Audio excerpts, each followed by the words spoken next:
OBS is better than Streamlabs. Yeah, regular OBS is way better than Streamlabs.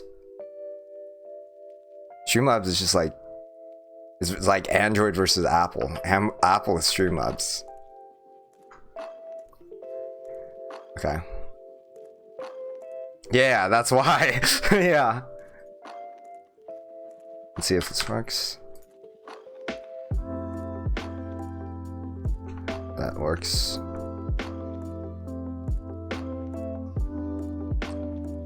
Yes. Oh wait, yeah, that's not supposed to happen.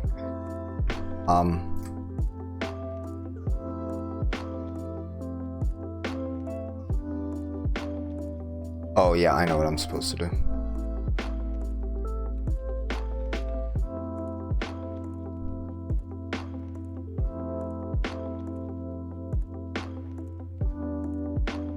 Okay, there we go.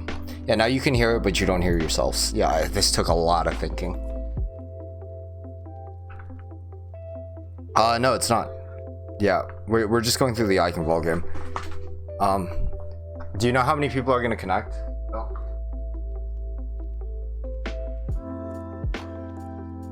Yeah, I'm gonna be back really quickly.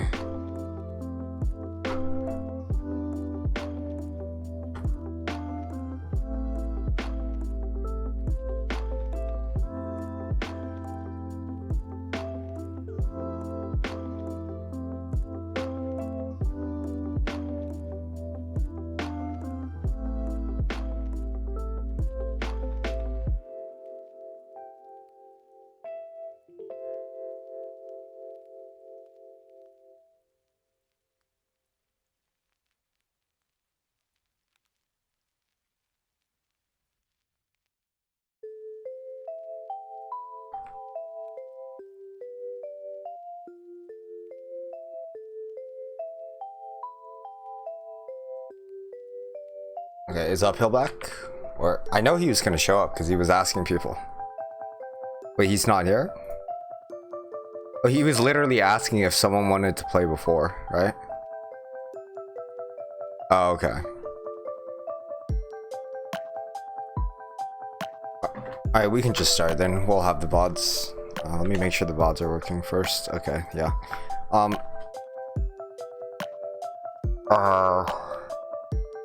Actually, let's just watch the first couple of opening plays, and then we can share our thoughts. I'll share my thoughts after you guys share yours, and then we can listen to the comms after we're done watching and sharing our thoughts. Let's see, all the way from the beginning. Okay.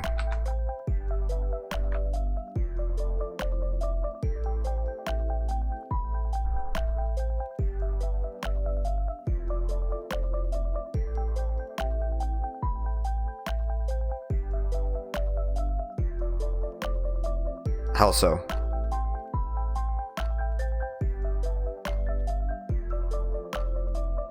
Is it just bad quality, or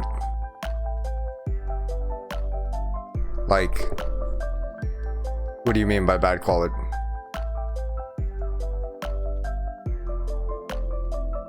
Like a low bit rate?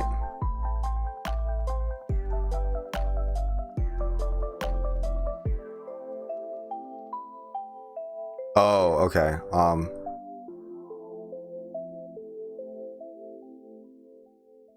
Okay. Here, let me try to do this one with the comms. Is this one any better? Because this is the only one we actually need to listen to. Okay. Give me a second then.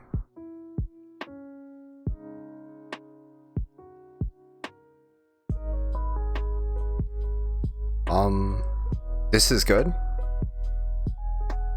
You can hear it. Okay, sure. Is it good?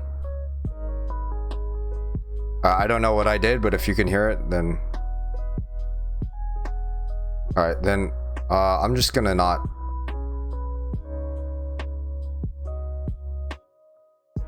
Okay, yeah. Let's watch the overhead just without the sound then. Is it still playing sound? Okay.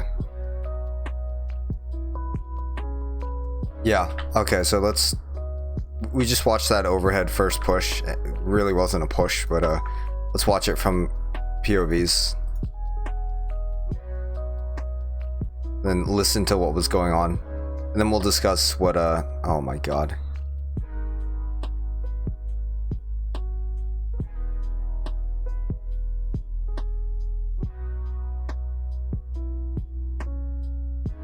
It's because I'm messing with my audio sources. It should sound like it's in the tunnel right now then.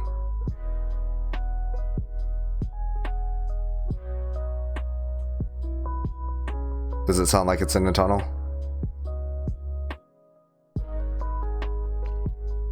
Yeah, okay.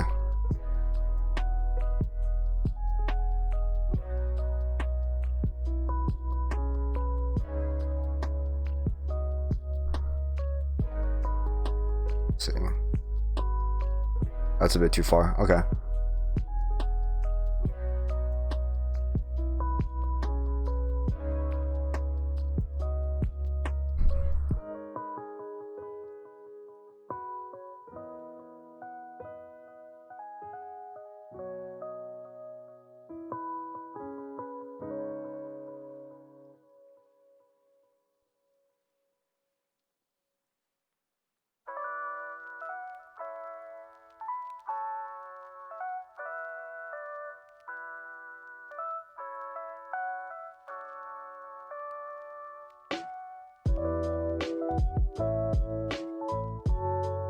Okay. And then just this last part.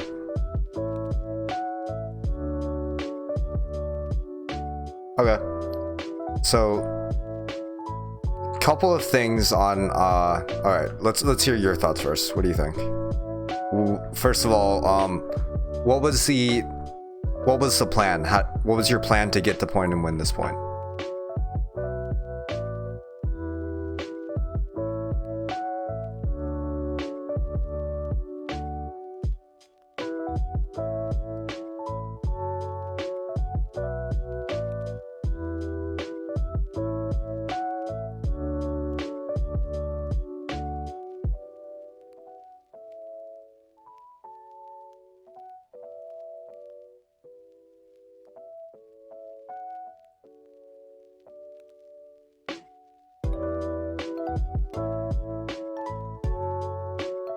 Okay, so basically they dive targets and we couldn't peel for them and punish them. So our plan was to go into here and then they dive your backline right here, right? Okay, so first of all, going over the basics, they're on a dive spam hybrid, so their win condition is to go in waves. So they're other than the pharmacy, they're very short range and they're on timing based attacks. So your win condition here would be to make it into the mid fight and wait for their dive to come out and then push after that. So what we want to see is as soon as the best thing that would happen is you're standing right here, they dive the Zarya, you sleep ball here. They dive your Zarya, we sleep ball, and then ball is either out or fully he's either out with no cooldowns or he's dead. And same with monkey, because if they send one in, it's either the other has to back them up or the other one's dead. So then once that happens, then our plan to go into mini room is viable, because the only thing shooting at you is the tracer and the Pharah. And if the monkey and ball are still there, they'll pretty much insta die from being out with no cover and no cooldowns. But instead what happened was, I think we sat in choke after their first dive. Let's see, is this still... Yeah, that's still them cleaning up. That's still even them cleaning up. Okay, so even farther back, they have their first dive. Where is it? Okay, so they get one pick on you. Where is it? It's even farther back here. Where their ball and their monkey goes in, right after that is like where we need to move forward. I guess I swear their ball and monkey went in before, so yeah, right here they soft engage. So ball goes in and makes room for the monkey to go in. And then so they sit at choke right here. So if we look at their positioning right now versus ours, their monkey's over here, their ball's over here. Where is he? Hold on. Does anyone see their ball? I swear, yeah, he's over there. Yeah. He's all the way down here, but there's no pressure. There's no pressure in choke other than the fair spamming. They have one angle on you, and spam is supposed to have 3 angles, or at least 2, or 1 if you're playing against dive and you're trying to survive. But the thing about spam that is weak here, that you guys had to punish, was they only have fire on that main angle here. And the monkey and ball are both out of cooldowns. They just used bubble and jump. He just used shields, pile drive, and used his grapple to get out. So right here, we needed to push through and get our plan together. And their win condition is they wait for their cooldowns again while the fire is spamming to keep you guys away. And then they'll redive. And so I think that's exactly what happens. Our win condition is we make it to mid fight, which is, this is mid fight right now. Their tanks are out of the game, or just pretty much out of cooldowns, which they're pretty much out of the game. They can't make space against you without having their cooldowns. And then this is where you guys take space. Your monkey can use bubble. He can dive anywhere on the backline or just straight up go through choke with bubble. And your team should be able to just straight up waltz in. And if they try to engage without their cooldowns, then good luck to them. Let's see what happens. So we wait and choke here. Or we start pushing up, right? Yeah, we start pushing up. It's a bit late. Our echo gets picked. Yeah, our backline is still all the way back here. No one pushed into the mini room when we called push into the mini room, and I'm pretty sure the comms were gonna push into mini room. Also, one reason why we didn't push into the mini room was there was no execution to it. It was just the Winston. The only thing I heard while he was jumping over here was, I'm going into mini room, rather than let's rotate into mini room altogether. Let's go 3, 2, 1. Countdowns are very useful for teamwork because it gets everyone on the same page.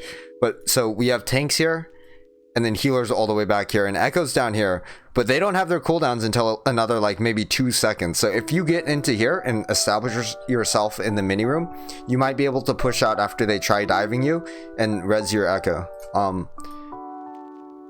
So right now, really the lesson against their comp is know their win condition. It's they only make space on timing attacks because they're on double dive. And then the only thing after their double dive that you guys have to worry about is the spam on the far. And since we're playing pretty much brawl dive hybrid, we're weak to rotations. So rotating around here would be hard for your healers because of the shooting far, but it's very much possible, and it is the right play to do. Get more position while they're on their weak point. So then we wait through the rotate. They try diving us here. Tracer's on the back line, and then their Pharah gets an upper angle. So this is where Pharah excels when no one's looking at her, because her team has one angle through choke. She's on top. Tracer has another angle. That's 3 lanes that are being contested right now. And if you're not also on spam contesting those lanes, then it's very hard for you to, or also on spam or on dive to contest the lanes and 1v1 the side lanes. It's really hard for you guys to be able to get anywhere. So optimally, if you're on brawl, the rotations that we like to see aren't straight through main, because the enemy has, what is it, like 2 to 3 lanes to shoot you from. One here, one here, one over here, one here. There's like 4 lanes to shoot you from. So we need, if we're running brawl, which is Reinhardt, usually basically anytime you have a Zarya, because she's so immobile and she fights so close range, you want to rotate from the sides where you don't get shot. So that includes either this side going straight through here and rotating to point here. This way you still have a vulnerability from the side, but you're pretty much locking it down because the angles over here favor you. You have a mini health pack, you can shoot them. You have the building for your healers, you can shoot them back while still healing. But also you could try going all the way over here, and the lesson is hug the side of the map. So you can rotate around or through choke and go around from here and either go up into the upper section or rotate down here and then wait for your next rotation, or wait to survive another dive and just wait for them to waste their cooldowns, and then taking point would be free. So pretty much what we're seeing right here is they're abusing their rotations and ability timings and using just the fire to keep you guys back. So then they clean you guys up here.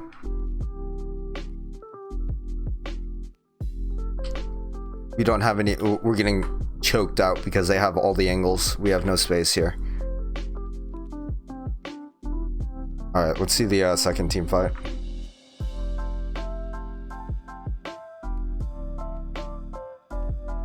Ferris just constantly spamming. So now we're on both dive tanks, so we're on also what's it called? Timing based attacks. We get picked, but then I think we res that.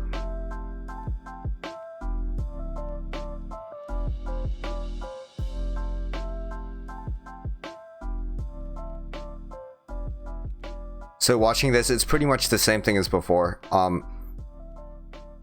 Watch, first of all, let's watch their tanks in this one. Watch what their tanks are doing while you guys are moving up. Okay, that's too far. All right, while you guys are pushing on, watch the positioning on their tanks and what the tanks are waiting for.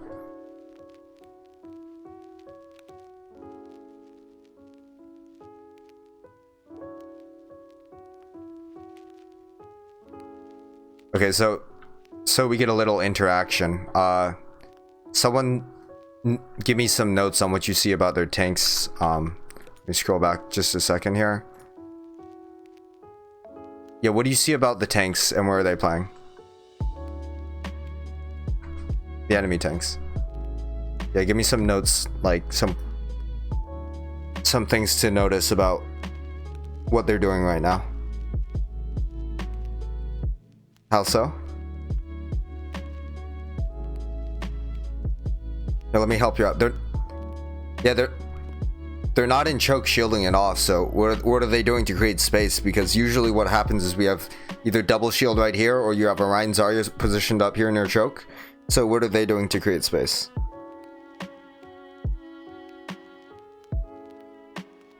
Yeah. And one thing that I want you to notice is they're both on the off angles. No one's in choke here. The reason why they're both on the off angles is because when the first one dives in, he absorbs the cooldown. So in this case, it's ball. For us, it would be D.Va, since we have a D.Va. Run in and DM. And at that same time that he dives in, optimally, the monkey goes in and then uses his bubble and secures the space. That's how they get space. They have to use their abilities and they have to go in together. So as soon as they do that, they have no abilities and they're out in the open. So that's where we have to punish them. So let's watch here. What we're going to see is the ball's going to go in first. And then the monkey's going to go in and secure the space by using a bubble. And then what that does for their fire and tracer is it pretty much opens up all of the side here. Just like everything here is opened up to them. So then the fire can spam from any angle that she wants. And get the spam damage off from any lane. Up top, straight through center, over the right side if she wanted. So when they do this dive, the best thing to do against it would be, okay, first of all, survive it by being in a position where you can help your healers and peel for your healers.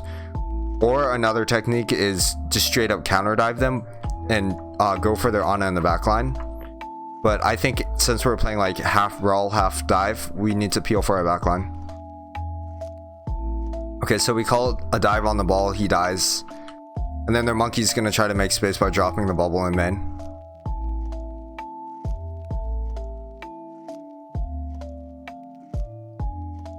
Okay, so I think this also is just another example of our rotation here. For example, hello D.Va. D.Va right here, monkey, Ana. No, that's not Ana, that's a McCree. McCree, Ashe, Mercy. No, Ashe is over here, and then so you have two team members over on the left when it looks like the plan is go to the right. Their win condition is they take as many lanes as possible for the far, and then they dive your backline with the monkey and ball. So ball is dead right now, and they need to dive their backline, and that's exactly what happens. So the monkey is going on your Ana because your Ana is split off from the team, and she's exposed to like two sidelines, 3 if you count that, but I don't count that. If your Ana was with your team, I guarantee you win that fight. Because you have respawn advantage, which... Oh no, your McCree's rezzed. You literally just have a player out. Yeah.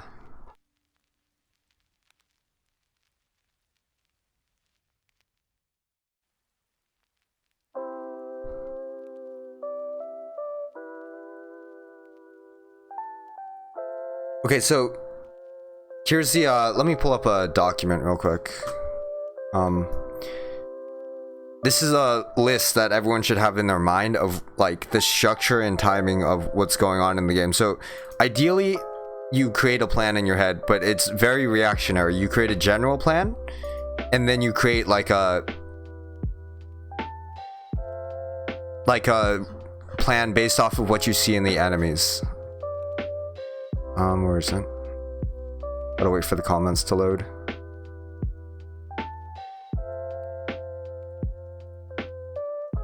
So, page 16, I think? Yeah, page 16. Alright.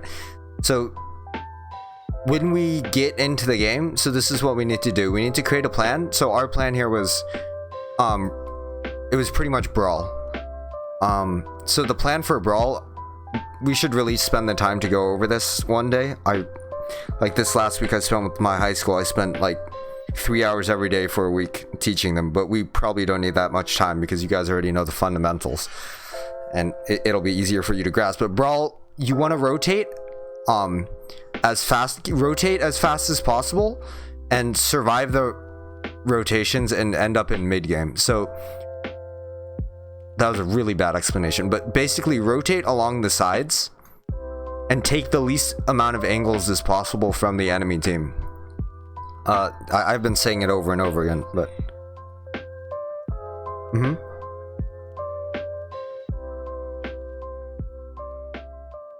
yeah, that is a valid plan. Another plan would also be to just punish him as much as you can and then ignore him after, because most likely they're not going to let him die. What's going to happen is their ball's going to dive in first to create space for the monkey, and then the monkey's going to put his bubble down after the ball and secure that space. So basically their ball gets their monkey in, and then the monkey secures the space. So the ball was dead in this team fight, but the monkey secured the space because they had nano. But what our goal right now should be is, okay, so we know we're running, okay, previously with the Zarya, we're running, well, this is like pure spam. This is pure dive, Brawl hybrid. But when we had the Zarya, it was just like monkey, ran, and Brawl. So we need to find the rotation fastest to point, because Brawl is best while defending in mid game. Find the way to the point with the least resistance. So going around the enemies and minimizing the amount of time that the Pharaoh can shoot you, or minimizing the amount of time that, or places that the ball can jump you. For example, ball monkey easily jumps choke here.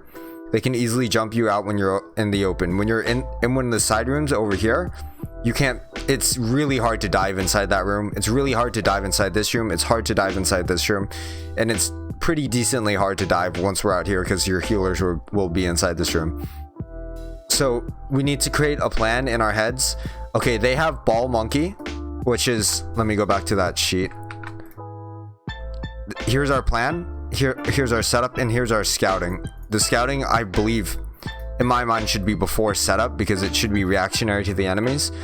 For example, if they're running spam, then you can change your pathing, because instead of going this way around, you don't really need to go that way. You can just go straight this way and make it to point like that. But going this way and making it to point like that might be risky because they're running dive. But so here's our plan. We need to get to point while taking the path of least resistance to prevent dives and to prevent them from spamming us to death. So here's our setup, which is getting to the choke, and scouting to see what their team fight is to change our plan and setup, and then executing it. So this is rotations and getting to point, and once you're on point, that's the execution. For the dive team, for the enemy team, their plan is dive once they get to choke. They set up by playing the off angles, which were over here and over here, and then their scouting was who are they going to dive. So they said we're going to dive the Ana and the Ashe because they're out of position on the left side here. And then their execution probably sounded like a countdown from 3, like 3, 2, 1, go, except it's only the monkey. That way, if they say 3, 2, 1, go, they can get their tracer in.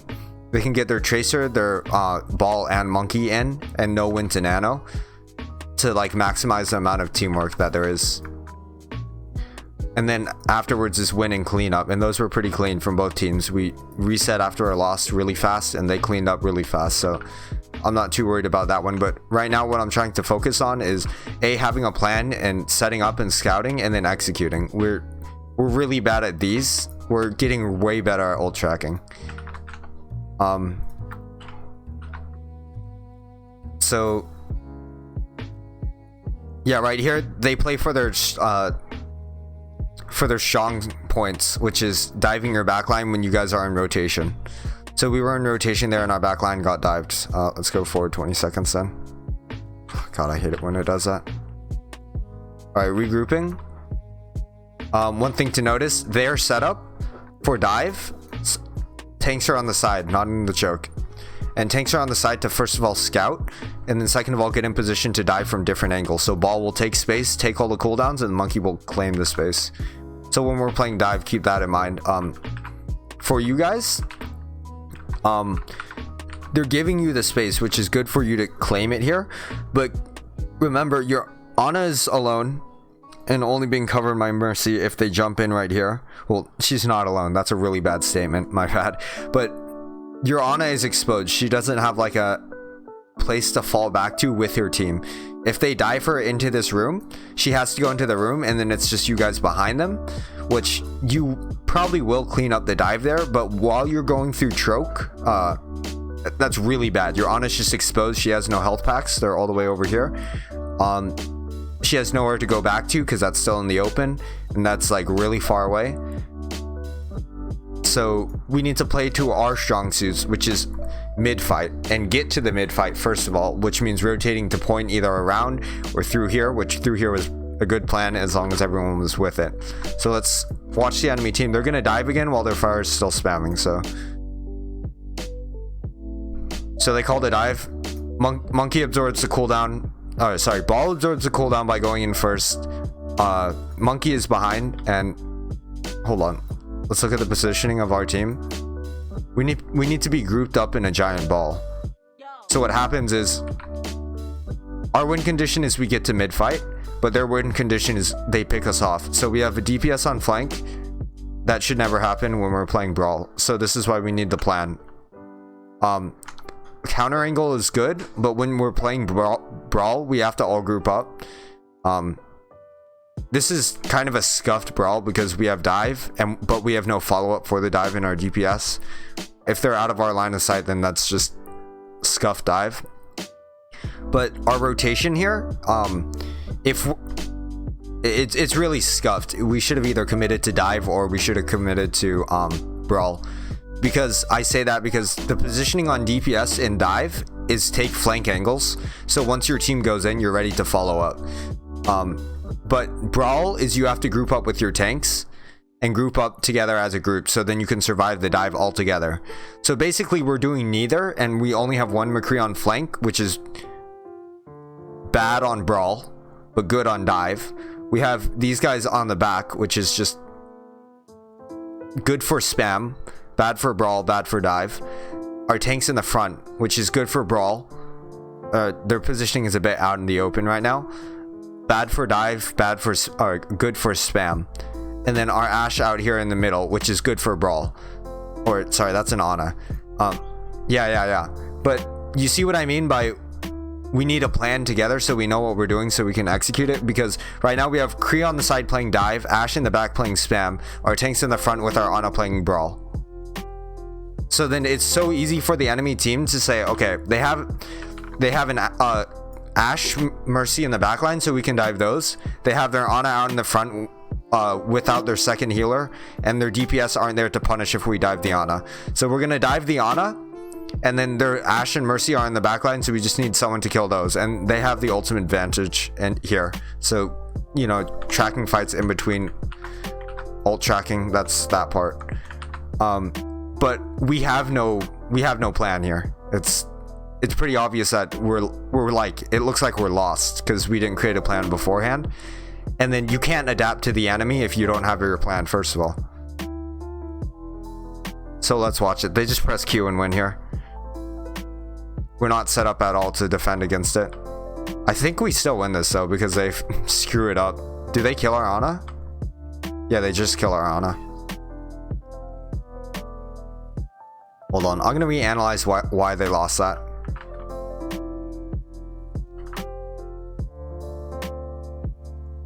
That's a good choice.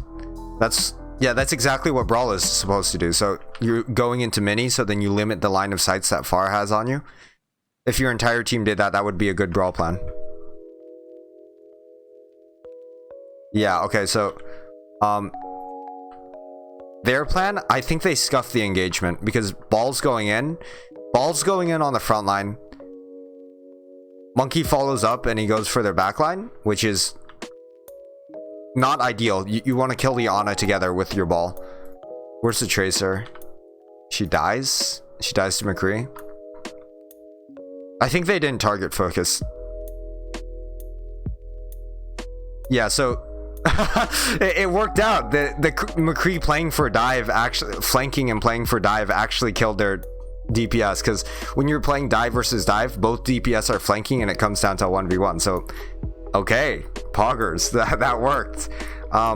It's not supposed to work because our team was not playing together on that one, but good DM from the D.Va on good follow-up from your Monkey to turn around.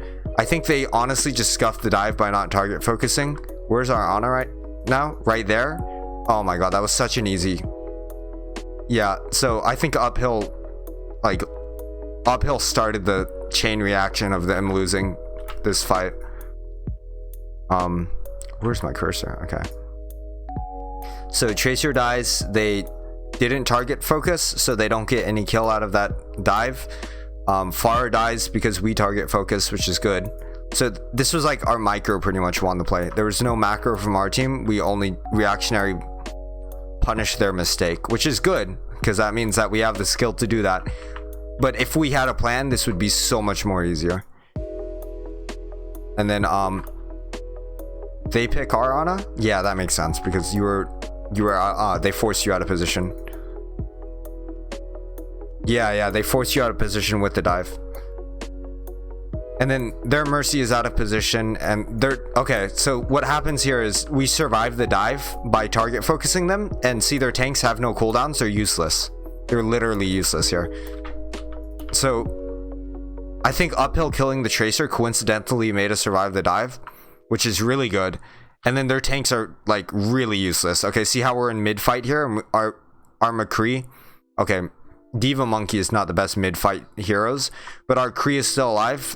We have man advantage and we're in mid fight now, so they can't dive anymore because they have no one to dive with, and we have the mid fight advantage. McCree, Ashe, they're on spam and dive. They can't dive, so these three members of their team are getting like negative value. Not negative, but they're getting way less value than they were in the chokehold diving, you guys. And then we clean this fight up. Good, that's where we make it to mid fight, and that's Brawl's advantage. So just analyzing that, like those two setups into taking this point has taken like 35 minutes. I think the next fight, since I've already went over in depth like what we're supposed to be seeing and what we're still going to see the same mistakes, it's just that I don't have to explain them as much and I can just point them out instead of explaining them. Yeah, sure. Yeah, so this is regrouping into the second fight.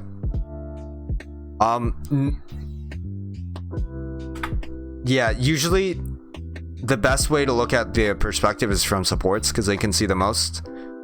Wait, who said they streamed? Because in this fight it might be better. D.Va? Yeah, let's go from your perspective. Let me go to your profile then. Yeah. Yeah. They forced you out of the team fight there, so.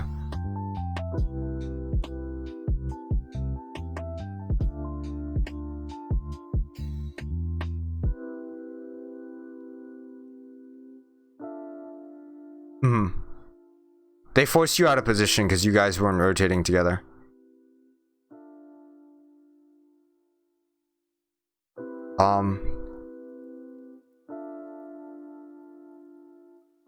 Yeah, because they couldn't have died you. It worked out that you guys went through main, but it was pretty sloppy, and I think your McCree carried that fight there by killing the Tracer.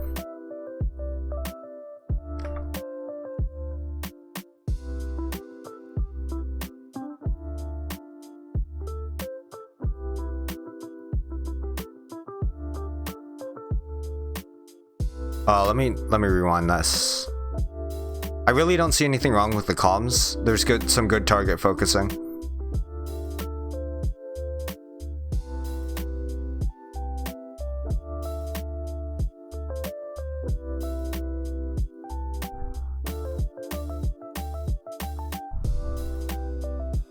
Good ult tracking. We have to commit to the dive though and get like Genji Tracer or just DPS that can follow up around corners. I like the you have no heals call out. Yeah. It's because our rotations are really bad, so our backline has either like one of the rotations our backline didn't rotate with the team and get into the side room.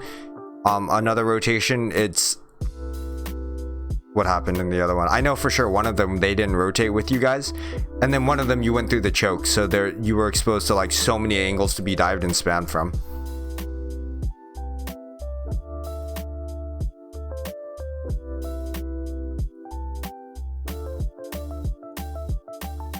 Well, I think I was watching. I really like the comms from the Mercy. Do I Valk to get over to point? That was a pretty good strat.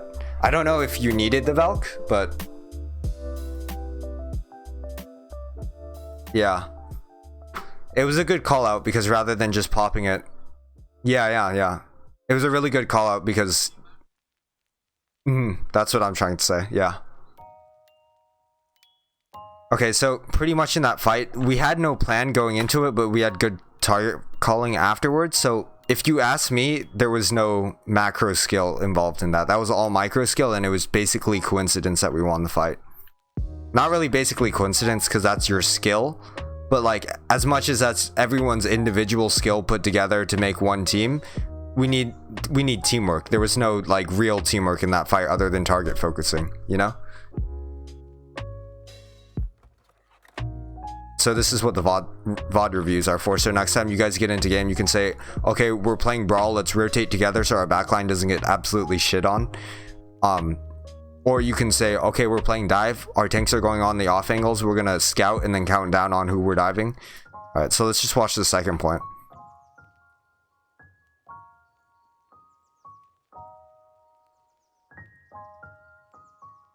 Yeah, so notice how like the weakness of playing hybrid comps is your tanks took the space to dive up here, so now they're waiting to dive another target, but your DPS can't follow up.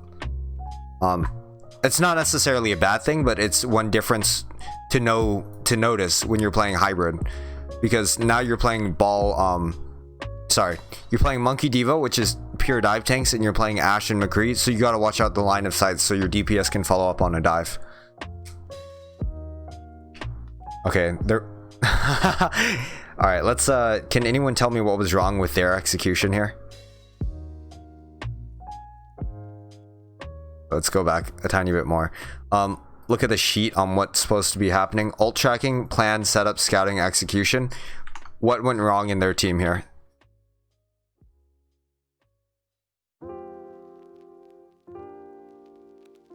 Jesus Christ, that is terrible. Yes, okay, so in dive, here, let me go to the dive tab. There's one like slide that I can show you that has the description on what to do in dive. Oh, my bad. It was page 46 to 75. I feel like this is really important, and we need to take this time to look at what the okay, here we go. It's scout, stage, dive, and reset to your next target / team fight. So they absolutely scuffed every single one of these, and they couldn't even get to the fourth one because they scuffed this so hard. So what you need to do is send one DPS or a flanking tank out. In their situation, ball should have went out, scouted, and then they stage by communicating who we're gonna dive from and where do we dive, and then dive together on the target by counting down. So right before the team fight, before they initiate on Ashe, when the tanks are up top, let's see it right here. We just clean this up. Let's 2.0 this. All right, they're resetting. We take high ground here. All right, they're pretty much reset. Yeah, they're all here except for their Ana. So okay, going through the steps: scout, stage, dive, and reset to the next target. I'm not gonna ask you guys because I just want to go over this one really quickly. Scouting, they needed to see where the vulnerable targets are. So you're not gonna dive a monkey, you're not gonna dive a diva, you're not gonna dive a mercy because she can get out. The only 2 targets or 3 targets that are really easy to dive here, not necessarily easy, but the most diveable targets are Ashe, McCree, and Ana. So you want to look, where's the Ashe, where's the McCree, where's the Ana, where's the closest one that's easily being able to dive? It's Ana. She has no one with her. If they dive the Ana here, that's a win. Yeah, you're absolutely fucked. 5 people going around this corner and diving you or coming out from the tops, you would be boned. But okay, let's look. Scout, stage, and dive. They didn't scout, they didn't see you. They didn't stage, they didn't realize Ashe was super far. Monkey, you can't even jump that far. So if your ball goes in, you can't follow up on that. You have, who was it, 1 DPS here to help you out. Wait, let me play it again so I can see what. Yeah, you have an Ashe that doesn't even have a sightline onto that enemy Ashe. So they scuffed every part of this. Yeah, they skipped scouting. They didn't even stage the dive onto the Ashe, and you can tell because watch the timing on their tanks going in. It should be here, let me go back to this chart. Here's the timing chart. Where is it? It was just right here. Here it is. 6, 3, 2, 1. So 6 is setting up Ana Doomfist rollouts. 3 is Lucio speed boost in if you have a Lucio. Okay, but this is the important part. 2 is the first tank goes in, and 1 is the second tank goes in, because this is the ball absorbs the cooldowns. Hold on, ball absorbs the cooldowns, which is on 2, and monkey dives in and takes the space, which is on 1, and with the DPS on 1. So with spam hybrid, you don't need to go in odds of DPS. You just need a line of sight on 1. But okay, watch their dive, watch the countdown, like try to think in your head, what are they thinking when they're counting down? So it's obviously dive the Ashe. All right, so let's just watch how they dive the Ashe. There should be a 1 second interval between where ball goes in. 1 Mississippi, 2 Mississippi, 3 Mississippi, and there's the monkey. So if we look at the countdown chart, that's like a fucking F. That's an F on the execution. There should be like less than 1 second between the monkey and the ball going in and the tracer following up. Tracer didn't even follow up. That is terrible. And this is why you should have a plan, because if they dived over here and they sent both tanks and tracer over here, Ashe didn't even need line of sight to kill Liana. So that's learning from their mistake. But let's keep on watching. Here we capitalize on that because first of all, they have no one to peel for their Ashe. Their monk, remember I said it's all timing based. Their attack is all timing based, and we want to make it into mid fight. So we baited their cooldowns with the Ashe over here, which was really good positioning. Maybe having Ana on cart by herself wasn't very good positioning. We should have taken the space and either backed up to cart to help our Ana and make sure they don't dive her. But nevertheless, it happened and we won this team fight because they wasted their cooldowns. Where is it? Their monkey and their ball are literally useless after they dive and use their cooldowns. I want to make that like so evident and so like crucial. Monkey and ball are useless now. They're absolutely useless. If you're playing dive and you waste your cooldowns like that, you need to reset. And if you're playing on the enemy team, you need to punish them because that's the time where they're like just done. So your monkey easily punishes the Ashe because they have no peel for the Ashe because their tanks are useless and their Ana's like out of here. And then that gets a pick into the fight and they need to reset or else we're going to steamroll them in. So I think, okay, they res it and then they're resetting. This is soft dive from the monkey. It's okay. So into this fight here, what is since I explained it in the first point, what is your win condition and what is your weakness here? We're playing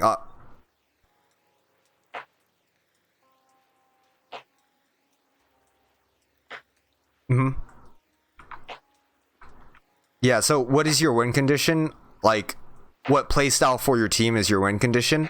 And then what's your weakness against their playstyle? Which is double dive. Well, hybrid spam dive.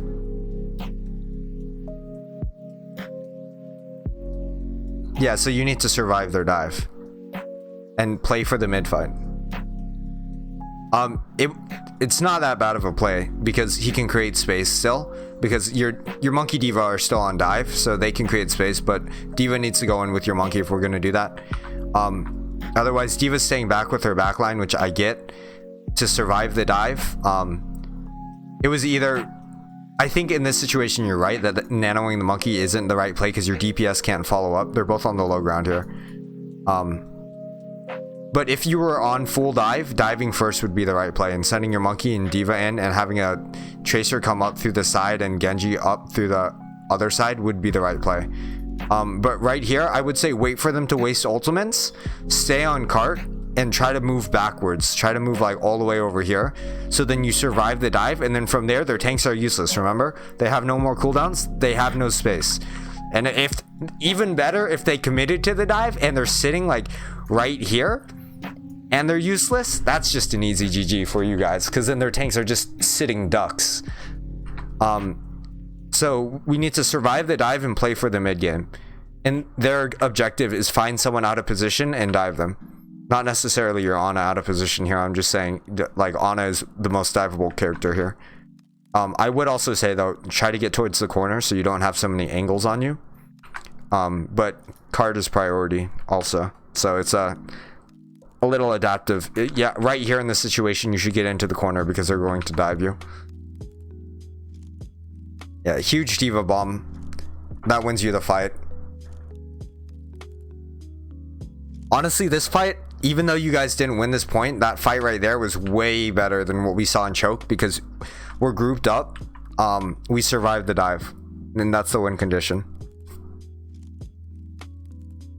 Okay, so all right, this is nice. You guys are doing it passively, but see, you guys are on dive tanks, so you're taking off angles instead of sitting in choke, right? So now we're on a timing based attack, so they're also taking off angles which are way inferior than ours, but we're on a timing based attack here, and so our win condition is either dive the backline and create space like that and then have your DPS make it into mid fight, and their win condition is dive us before we can dive them or make it to mid fight.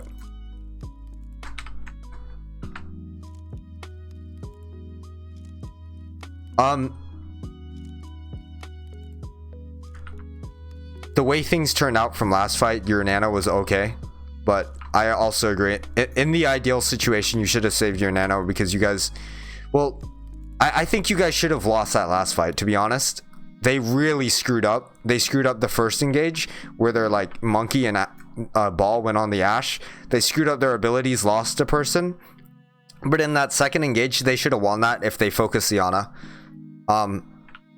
So really, yes, save your nano for this fight because they shouldn't have screwed up that fight. Okay, gotta get my crosshair back. Jesus, the interaction between that program and Overwatch is crazy.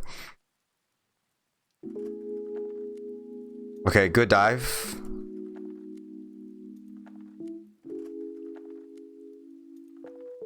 I really want to hear the comms here.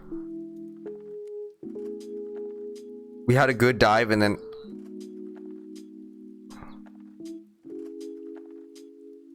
Yeah, I can tell. I was watching the VOD earlier and reviewing it.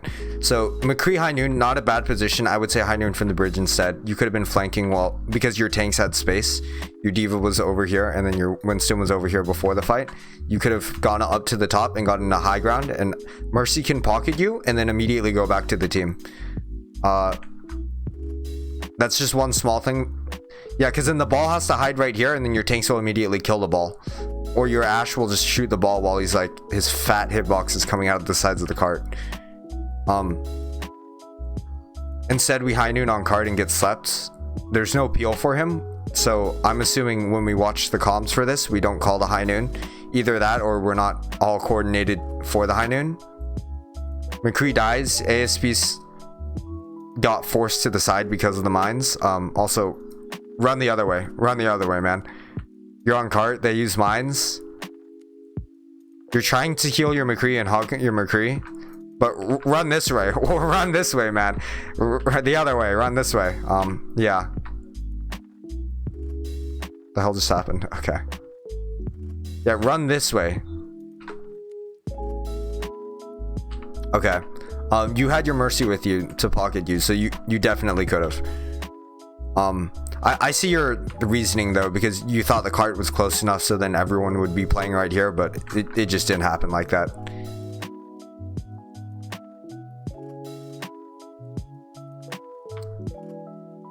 So right here, a series of just mistakes. Your McCree high noon out in the open, your Ana going into the wrong way. How does your Mercy die? I think your Mercy tries bailing out one of your tanks. Yeah. Yeah, she gets hit by the mine and she tries helping Ana and you die. This fight is still winnable, but the target focusing is probably scuffed. Who are we target calling? Yeah, Diva's on Ana, Ball's on Diva, Monkey and Ash are fighting this target. If we all focused him, we might have been able to win that, but that was really scuffed. We lost 3 people to like positioning. Yeah. So she was body blocking the Ana.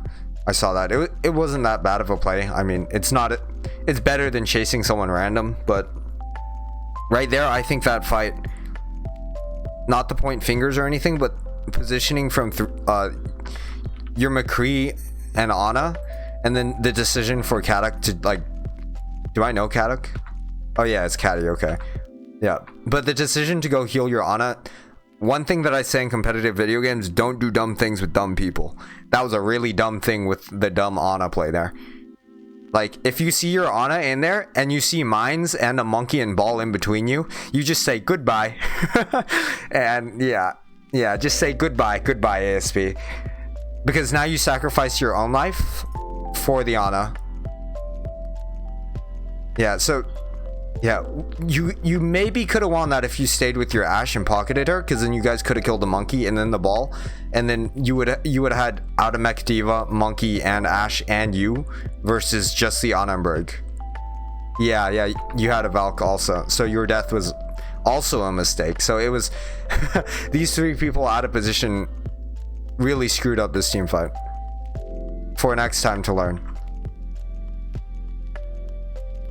It's not bad to make these mistakes, because now in VOD review we can identify what the mistake was. But if I see that same mistake of us like running in, dying to our teammate again, running the wrong way, and then using high noon on cart rather than repositioning to high ground and getting your team to peel for you. Oh yeah, okay, but yeah, this I say to my high school, flame your teammates for not coming to the VOD reviews, don't flame them for messing up in game. Because it's okay that you mess up in game here because it's a scrim, but if you don't come to the VOD review, we can't get better, you know? Oh, okay. I get that. So right here, this is just resetting. Let's listen to the comms there. I really want to hear what you guys were discussing about the high noon and then diving targets. Because the dive right there wasn't that bad, but the high noon and ball, what I'm guessing is there's no setup for it, and it's just you guys target calling. I'm guessing there's no ult tracking, or there's light ult tracking, but no plan to say set up McCree up top or let's DM our McCree. But I think our tanks are probably going to coordinate a dive. And then, okay, let's go for it a couple seconds. Okay, it's right here. Yeah.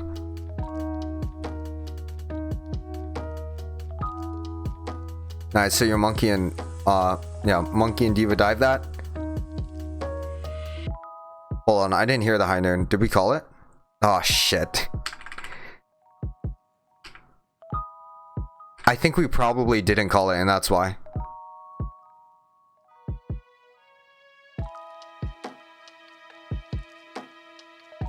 Yeah, we didn't call the high noon. I didn't hear Uphill say anything about that. Our Diva had boosters. She had DM to go help you. Or she just used it, but any body blocking from the tanks or DMing, she could have DM'd the sleep. She could have helped with the mines. No, it was way before. Yeah, you were killing Brig while he was high nooning. So as soon as you killed Brig, I think we started the high noon. So you kill her, and then he high noons right there.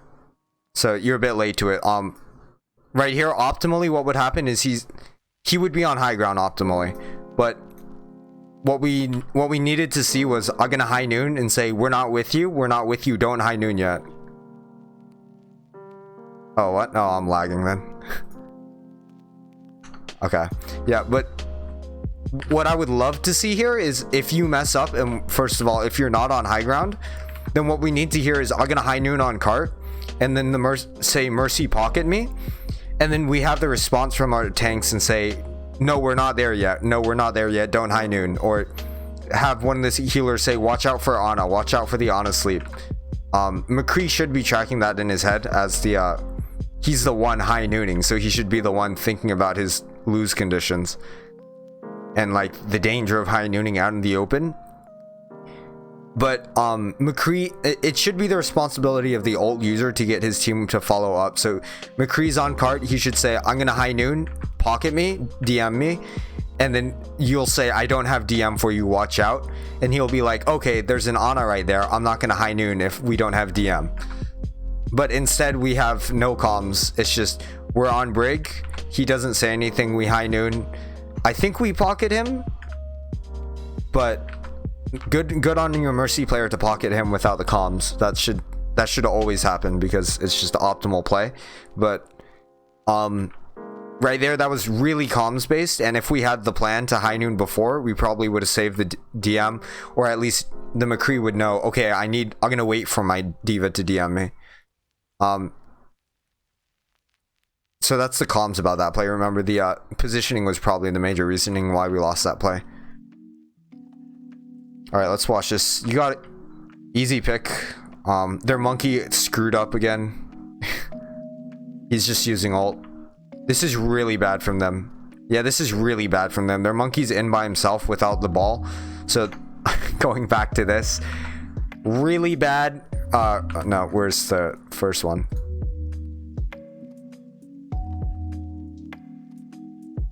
No, that's Brawl. Okay, really bad scouting. They didn't dive a target. Really bad staging and really bad diving together. They're not even together. The ball is on high ground while the monkey's already in. The DPS aren't even close to being there yet. So let's laugh at their team for scuffing their dive so badly. They wasted an ultimate. Yeah, he almost dies for it and he wasted an ultimate. So here also we're on dive and we kind of scuffed that too. Watch the Tracer go in by herself after the diva. Yeah, that was a really nice nade. I was watching the VOD, I'm like, damn, I wish I can do those.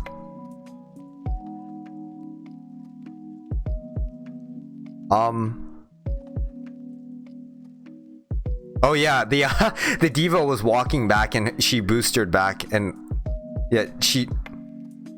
yeah, her boostering out was saved ASP, but she could have just walked the other way. Yeah, you notice she gets sticked and she's walking the same way as you. Yeah. I was like clenching my jaw there. I'm like, dude, I would be so pissed if I got killed from diva doing that. But analyzing this dive here, yeah, I'm just gonna analyze this fight and then this last point here, the last 1 minute, and then we can be done because there's a lot of stuff that we went through today. Analyzing this dive, diva went in, there was no communication to go in, and our Tracer went in also. If diva goes in like this, don't do stupid things with stupid people. Remember, here's the plan for dive: scout, stage, dive, and reset to next target. We didn't scout, they didn't scout, we didn't stage, they didn't stage, and we didn't dive together. So there's no use in using your cooldowns because we're on timing based. If you use your cooldowns, then we're useless until we all have them up again, or at least a decent majority, because it's, you know, teamwork. Everyone's got to use their cooldowns together. Okay, so we get out.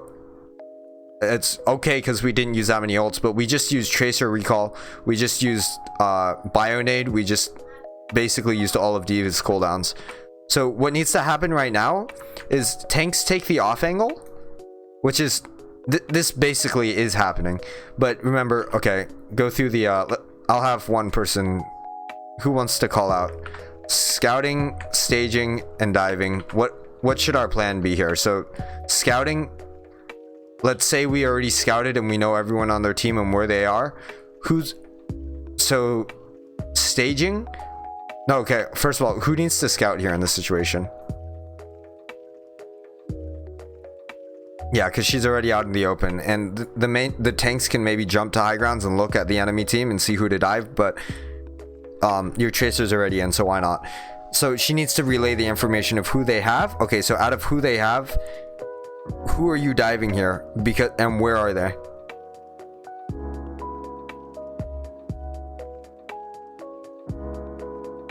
Yo, where the fuck is her Ana? Hold on. Yeah, dive Ash because he's out in the open. Where's Sir Ana?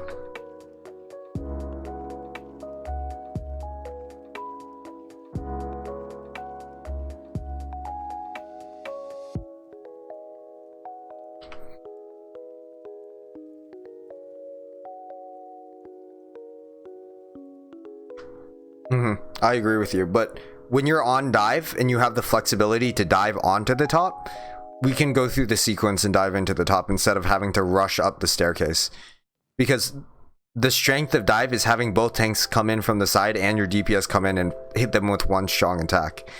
All right, I really don't know where their Ana is.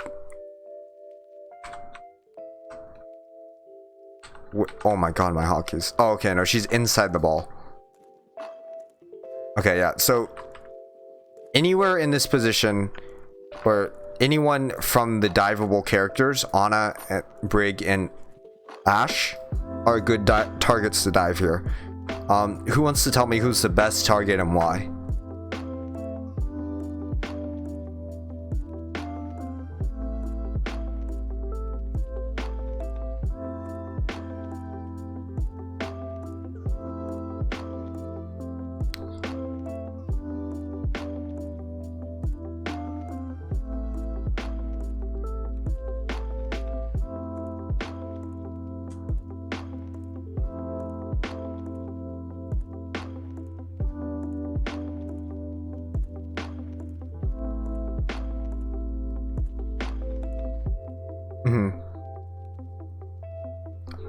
Okay, yeah,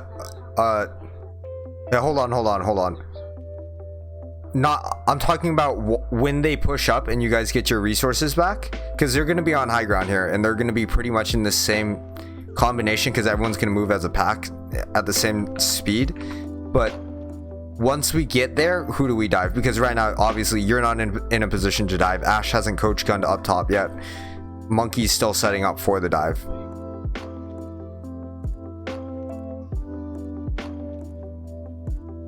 Okay, but in this situation, who do you think? Because I'm trying to get you to think, because this conversation needs to happen in game. Like right now, Tracer says, okay, there's an Ash, Brig, Monkey, Ball, and I don't know where the Ana is because I don't think you saw her. Or you might have seen her and said Ana is in the back. And then this conversation that I'm trying to provoke is a conversation that we're having right now to stage the dive. So pretend like you're in game and you're saying, who are we diving here?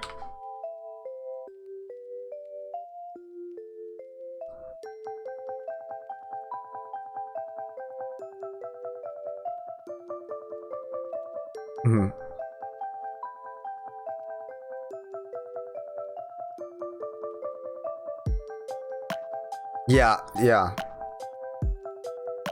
I understand what you're saying, but while you're resetting, you can still scout and stage a plan. So you can stage who are the vulnerable targets and have them in mind, and then once you see them out in a position where you can dive them, you already know who to dive. So I'm sure in the back of everyone's head, we're obviously saying, okay, it's obviously Ash, Brig, and Ana. I just want us to vocalize it, so once we get into game, there's no zero thought about who we're diving. Once we identify who we're diving, or who are their diveable targets, the split second decision of how to execute it shouldn't be, okay, we're gonna dive Ash, she's up top, ready, 3, 2, 1. It should be, All right, we're watching them. Ash, 3, 2, 1, go. And so in game, it'll be very fast, and that's the goal. So instead of having to set up and take 4 seconds to reset, and then 4 seconds to set up, and then dive in 1 second, it will take 4 seconds to reset and then dive in 1 second. So while we're resetting, we need to know who's out of position or who can we dive, and as soon as they get out of position, we can dive them. All right, so let's keep on watching. Tell me when you think a good opportunity for you guys to set up for a dive and dive onto a target is.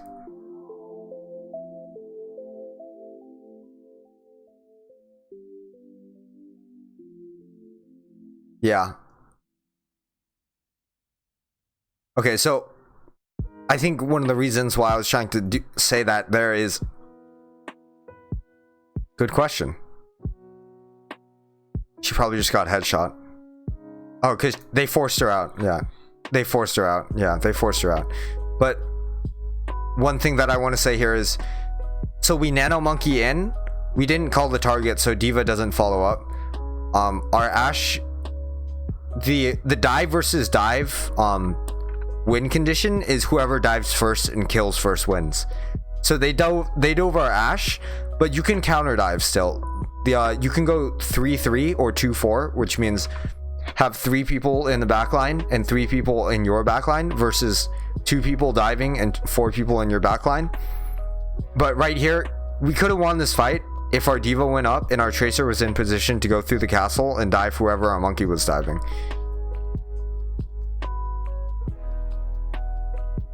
I think by then you were off cooldown. Let's watch it.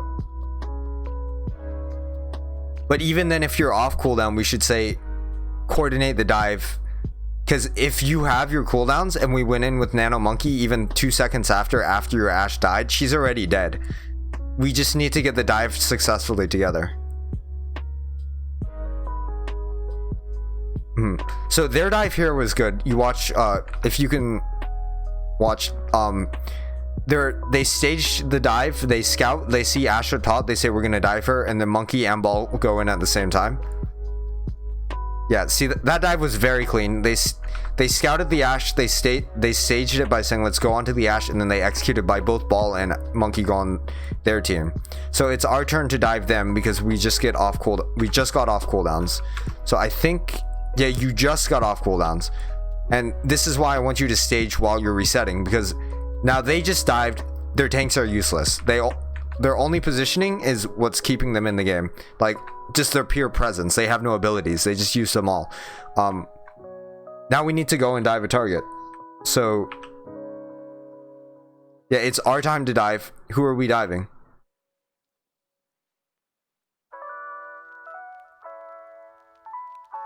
This is...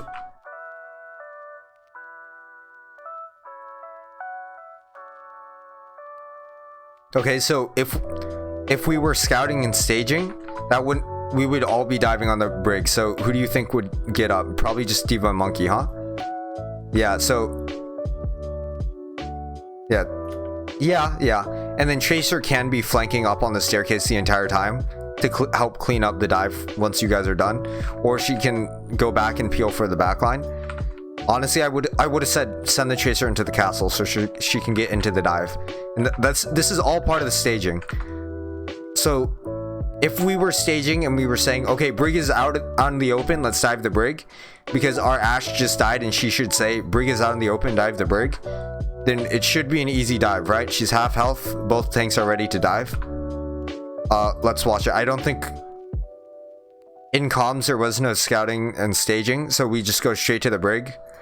Yeah, D.Va goes to the backline. Honestly, I say sacrifice your backline here, because your Mercy can go up, sacrifice your Ana. She's already in a bad position because they're all over her. Go together and dive together. D.Va and Mercy could have been both here. They definitely would have killed both the healers. And if you look at that trade, if you kill both their healers, they have Monkey, Ball, Ashe, which you'd probably also kill, and Tracer. So these people are dead, and you only sacrifice your Ana and Ashe. So you'd be up 1 person over them. And it's better people too, because they have 2 tanks and 1 DPS. You have a healer alive. You're up a healer, basically.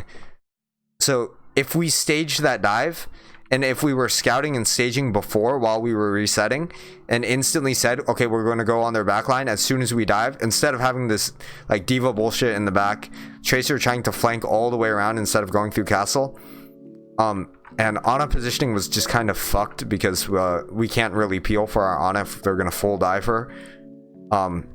Dive v dive is sacrifice your backline to kill the enemy backline, or just survive the dive and then re-dive them.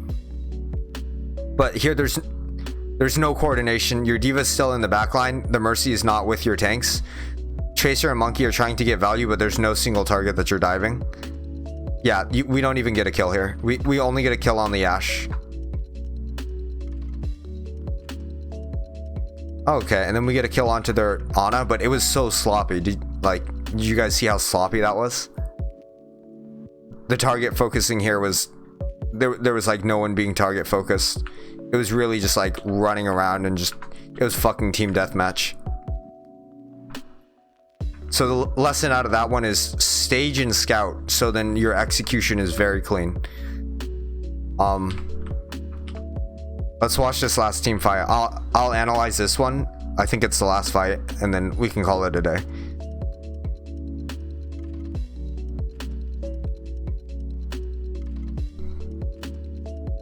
It's a nice Diva ball.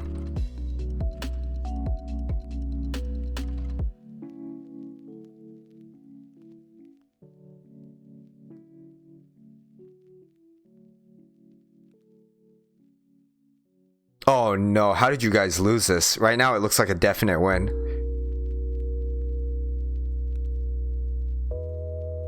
Yeah, not enough target focusing.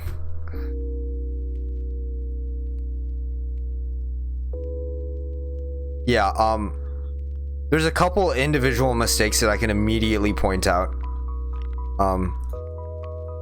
Like, let's just watch where it starts. Our positioning. Like, afterwards, like, look at this. Tracer Monkey up here. Where's our Diva? Oh, okay, she's out of mech. This is good. Ashe and Mercy together. Okay, Mercy, please pocket your Ashe. She deals more damage than your pistol. But Ana over here is a big no-no. Yeah, I was cringing while watching this VOD. I'm like, why are you over here? You're on dive and they're on dive, so it's whoever kills the enemy backline. If you die, you're done. Your team's done. If you were over here, that's much better, because I know you're scared of getting dived, but rewatching the VOD, ASP, which one's better? You sitting over here or you sitting over here? Which one has a higher chance of surviving? One or two? Is he not here? Beautiful. Yeah, I would say two also, because look, you have no teammates. You're all the way on the side in front of them. There's no one in between you and them. This Monkey can just 1v1 you over here. Yeah, that's just a mistake to learn from. I'd say to help you learn from that, or to help, well, he's not here, which is kind of a bummer, because I think he lost you this team fight, or he was one of the main reasons why you lost the team fight. Yeah, he's just muted. He's probably just AFK. Yeah, but he needed to be right here. This was like one of the crucial mistakes of this fight. Your Ana got immediately dived and killed, and we wasted res on her. And then she was still on the side and she got dived and killed again. So no flame to him. Okay, hello. I'll post this VOD on YouTube probably, or I'll put it to Google Drive and then you guys can view it. I don't want this on YouTube unless I like edit it and make it look nice, but there were some things that we talked about for you to improve uphill, but most of it was just team play. If Ana was over here, she would have survived. We wouldn't have wasted res on it. Let's watch this team fight. Okay, Diva gets back in mech. There's mines on the point. We should probably just be playing around bridge here, waiting for the mines to clear, or clearing the mines, and then, because we can't get to the enemies without clearing the mines. We have two members body blocking over here. Okay, ASP is back. Here, let me just quickly recap. Okay, Yeah, because remember, the goal here is survive their dive and dive their backline. So if you can't survive their dive, you want to do the best things to survive their dive. So sitting over here is not the best way to survive the dive. So right here, you should have just gone all the way back around because you want to survive their dive. Their ball and their Ana are right here.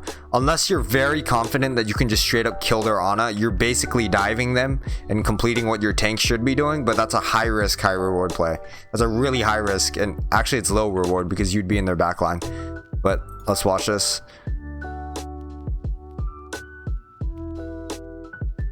Oh, my bad. So you still survive. I think you get primaled off the map here.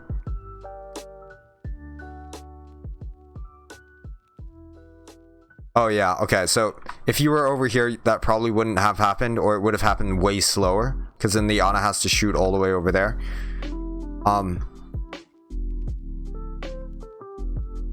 Let's watch. It's okay, good, okay target focusing. We have one person over here, we don't have the firepower to really focus them, and Ashe and D.Va are on the cart. Let's go back like 20 seconds here, though. I think most of the mistakes happen here.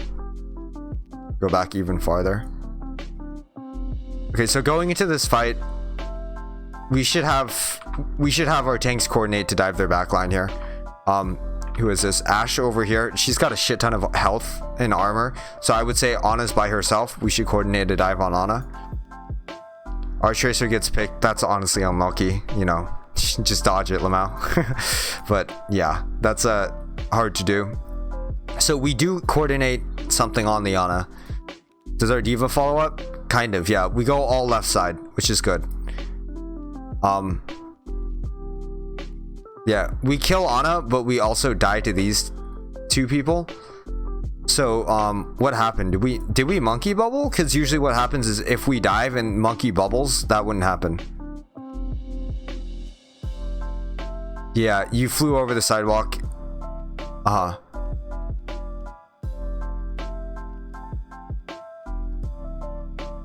Yeah.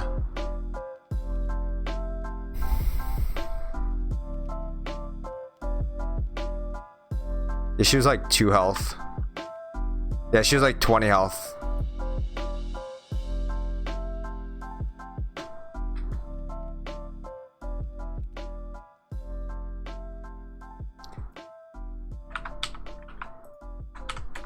Okay, so first of all, in this fight, one thing, their Ashe outplayed you guys. I'm just gonna say that up straight, like upright. Their Ashe did a really good play of keeping the side position while you guys were diving. The only thing that you guys could have done better there, other than just playing your positioning around cart or on the flanks, would be, because like Tracer died on cart, Mercy died here. Monkey could have bubbled in the middle, but I think that was just a poor miscommunication of Ashe's on the side, and then she popped off and killed you guys. So, given if the enemy Ashe pops off and kills you guys still have to target focus. So that's the only thing that's going to win you anything. So we have 2 people coming back. Ashe is still up top. Where's that, a Tracer? No, that's a Tracer, still up top. Ana should be the target that we're about to dive here. And then we can have Ashe or Lucio on the cart while we're diving the Ana. Otherwise, we should be target focusing one target. Nice, good kill on the monkey. I saw the target focusing. 3 heads turned. We're trying to kill the break. 2 people on break. Monkey over here. Are we shooting at break? Maybe the target focusing here was a bit scuffed after the monkey. Monkey dies. Okay, let's see. I'm trying to see who we're... Huh?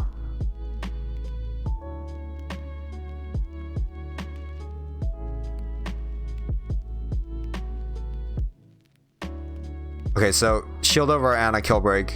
Who's our Ashe shooting? That's the wrong Ashe. Let's see.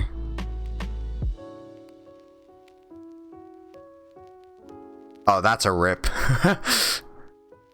Okay, nice. We killed a breaker and we killed a Tracer. That was a bit of a rip, whiffing those shots, but it happens. So nothing that bad about that. Monkey sacrifices himself trying to get the Ana off because we don't have our healers here. Our Ana died because she was on the side. so it happens, you know. In this position, we need to target call who to kill. It's like a panic over cart, but we really need to target call who to kill. So let's just watch. Who do we focus? Oh, do we C9? Yeah, you C9'd. Yeah. Honestly, I think you guys might have won that fight. Here, it's just ball mines on cart and on the side. Yeah, you guys would have won that fight, definitely. Good mines from him. They were playing really well too, but that's such an eek. From that team fight, I would say your Ana positioning was really detrimental at the beginning of this fight.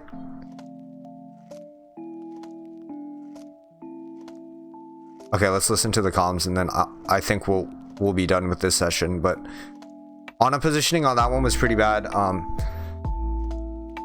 Also, if there's an Ashe shooting from the side, make sure you call her. Even if there's nothing you can do about her, you can say Ashe shooting on the sides, watch out. Or Ashe high ground, Ashe top right, like something along those lines. Okay. Right, this is a cleaned up team fight, and then we can watch the setup going into this next one. Yeah, so this is where you guys push up.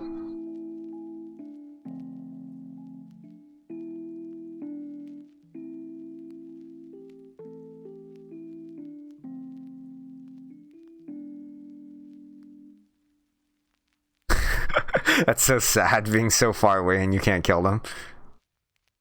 Alright, so your Ana's flanking on the left here. Your D.Va's in main. Let's just listen to the comms then.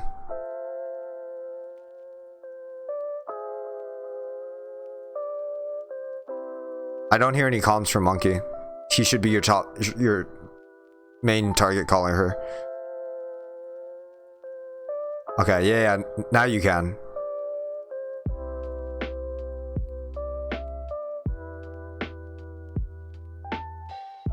Ashe top right, I like that call out.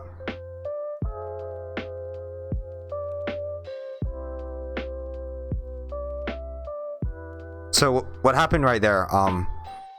There was like a good solid 10 seconds of no shot calling.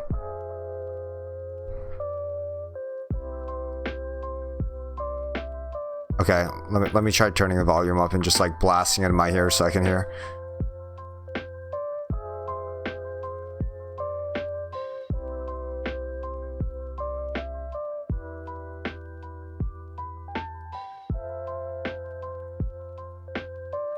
Yeah, right here, there's no target focusing. It should be Monkey on cart, playing cart, and target focusing on cart.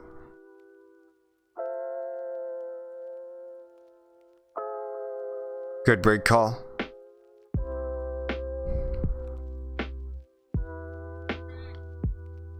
Good brig call. In all that dead space, we can be listening to who's calling. Well, I mean, it's really just killing people, and there's not very much to say other than cluttering comms. But honestly, in that situation, I'm kind of flustered as to what happened also. It might have just straight up been the enemies outplay you. I mean, it's a really shitty answer to watching the VOD.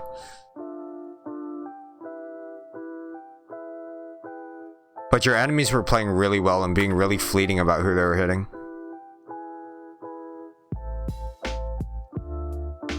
I'd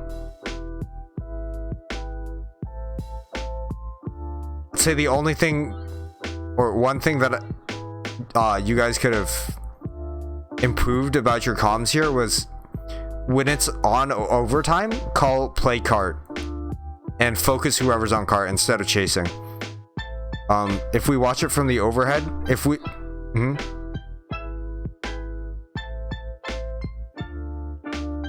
Yeah. But if we watch it from the overhead, it should be everyone's just focusing whoever's on cart. So right now, we're calling ball because he's half. Break the shield. We need everyone on cart. Nice. Kill the monkey. everyone focus the ball because we're all together here. There's 5 people that can shoot the ball here or shoot the brig, or so we call brig here. That's still a good call because she's on cart. She gets out just because that's unfortunate, and then we kill her. Okay, as soon as brig dies and then tracer also dies, we need to be calling the fuck out of ball here. Everyone needs to be looking at ball. We have 4 people. We all need to kill ball, or we need to commit to Ana, one of the two. So let's see what happens. Yeah, we get mined off. We could have killed ball there. Fuck DMing the heals if we can focus the ball together. Well, actually, that's a really bad statement. DMing the heals is pretty valuable. Yeah. DMing the heals is really valuable. Honestly, oh god, it's so hard to coach right here because the enemies are playing so well. Like, they're honestly... The mines on cart, big brain, cuts off Lucio and cuts off the Ashe. The brig dying is not so big brain, and then the tracer just straight up dies, but...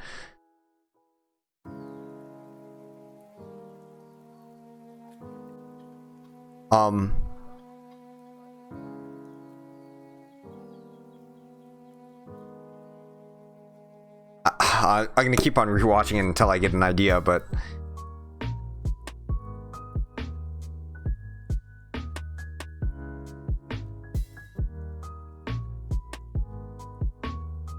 I mean, I wish there was a definite answer of one thing that could have won you the fight, or one mistake that someone had that lost you the fight, but right there, I think that was just the enemies outplayed you, and then you C9'd because of the mines.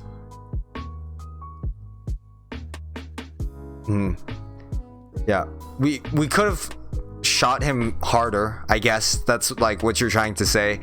We could have killed him, but on macro scale there, you guys played it pretty well, but the enemies were just better here. They just outplayed you guys. It's a really shitty answer, and I know as a player that like hurts to hear, because it's just like, well, no, I could have done something better. I think right here, just aim harder on the ball, because it was like so close. We're all doing good things. It's just that maybe Lucio could have been pushing up onto the side and pressuring the Ana and redditing her, because then that way you don't have... Oh, does he? Oh, okay. Are you comfortable on Lucio? Like... Okay. Yeah, you should probably just practice Lucio on wall ride maps if you need him as a pocket pick. I mean, of course, you know, you don't have to play him, but like you need to be able to wall ride very efficiently. And like, yeah. Yeah, support to support player, it takes a lot of hours on Lucio. I play like 70 on my Smurf before I can finally say I'm a decent Lucio, and I still feed, so. Right here, maybe if Lucio survived and went over to Reddit the Ana, like, this is like best case scenario. Lucio survives, Reddits her Ana to death, we kill ball, Ashe is an easy target, or Ashe is an easy target, or we hide behind cart and focus the monkey first, claim cart, and then we cap it. But other than that, you guys played pretty well right here, and the enemies played pretty well also. I think it's just that we C9'd.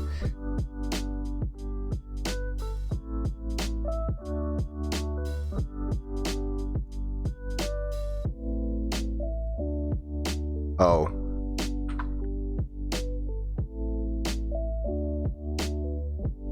Yeah, I'm here more so for teamwork. I'm really not as good as you guys as at micro, so your individual mistakes and micro, like, yeah, that play where you said you can save jump for ball booping you off, or just not play on these sides to get booped off, or more so this side because he's going clockwise or counterclockwise. That would be like a play that you can analyze on your own, and I probably wouldn't have caught that, to be honest. So good for you for catching that. But yes, that is a good thing to point out. You could have survived the ball booping if you were playing over here. Does anyone else have any comments? Because I've run out of things to say for this team fight. No.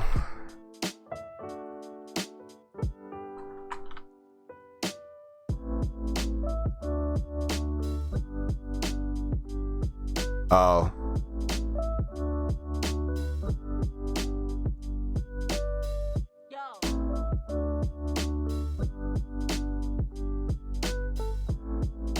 Yeah, I think we hid from the mines here. Yeah, we just hid from the mines. Yeah, Tracer didn't want to contest, and then Devo was low, so. Yeah, you didn't even get DMAC though. You just had to get off point. Oh, okay. And then Tracer didn't want to go into the mines to touch, so. Any other pointers from you guys? Because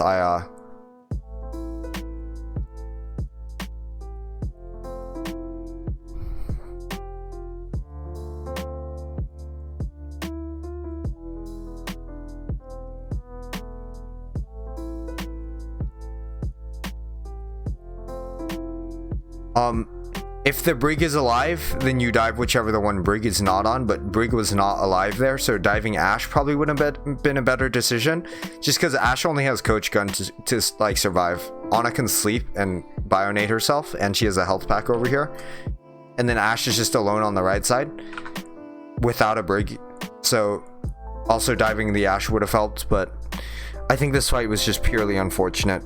Like, there were no critical mistakes or blunders. Yeah, that's pretty much it for me then. Yeah, this one's just GG unlucky. Go next.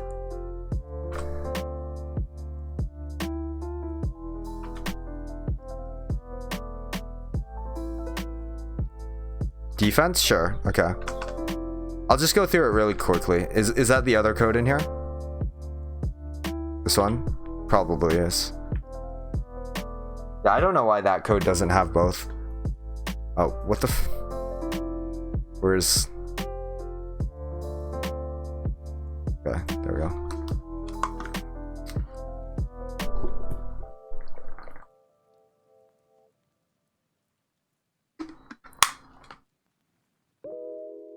Okay, so we're pretty much playing full dive here.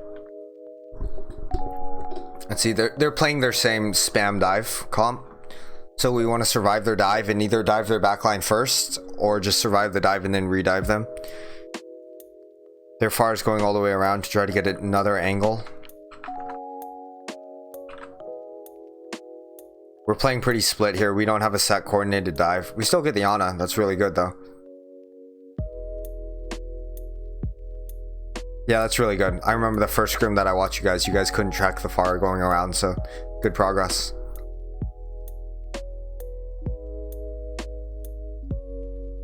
The enemy really fucked up and didn't peel for their backline, and then you guys outdueled them over there on the right. That's very nice. Right here, you guys really need to reset and call a dive.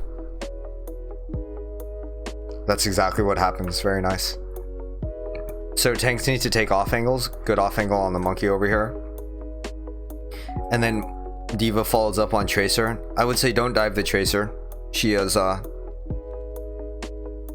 her recall and blinks. So we waste cooldowns on Tracer and then they push through choke here once we don't have cooldowns. We're just giving space. We should probably regroup onto point.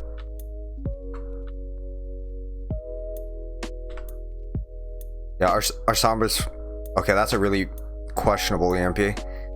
Your team wasn't there to back it up. We didn't scout, stage, and execute that EMP. And then they punish you guys for using that EMP by using ultimates and pushing to point. So they probably win this fight here unless a miracle happens. You guys somehow duel them out. Do you guys hold this? No way. Doomfist is back.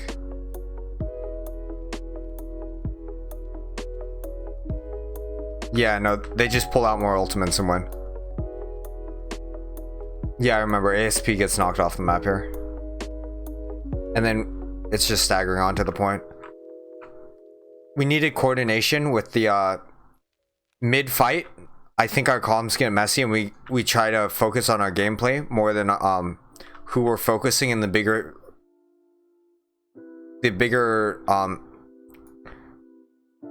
like the bigger picture. So Sombra's in the backline here.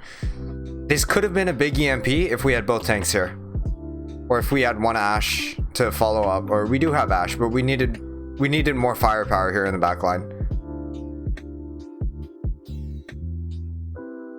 So our diva was like 8 million years away. No one followed up on that. Some easy comms of I'm gonna EMP and don't EMP, you're by yourself, could have fixed that.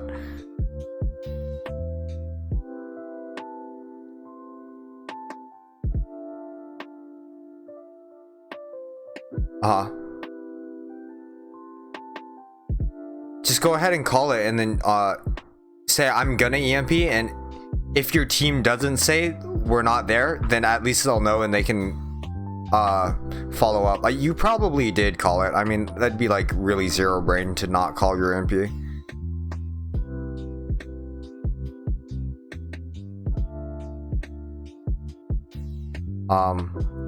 Right, that's just cleaning up. Let me watch the VOD. You probably called the EMP here.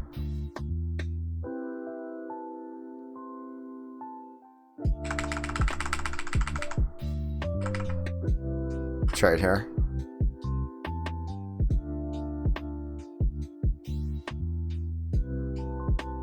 Okay, so I think you said I'm gonna go for EMP.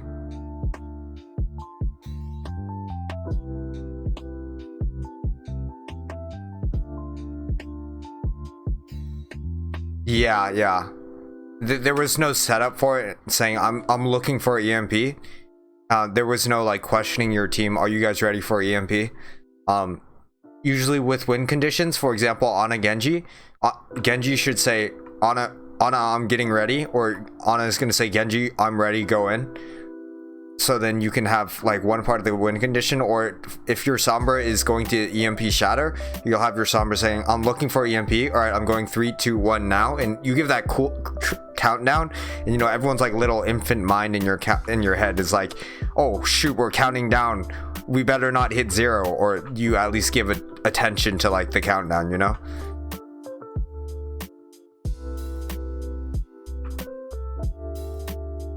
And then here's just resetting.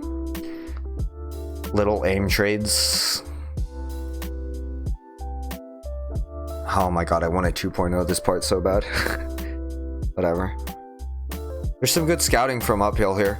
We should be scouting and calling the Ana up top so then we can start diving. They're really pushing you in. Honestly, here, go out the other exit and take flank angles. You want to take the flank angle so you can set up the dive instead of just being stuck at choke here.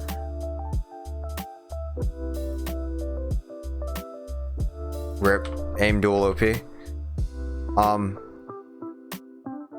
Monkey went in by himself. We probably didn't have the coordination to send our diva and DPS here. So this is a soft dive. It's okay. It didn't get very... It's not like it was a bad mistake, but we didn't get very much value. This primal is pretty questionable.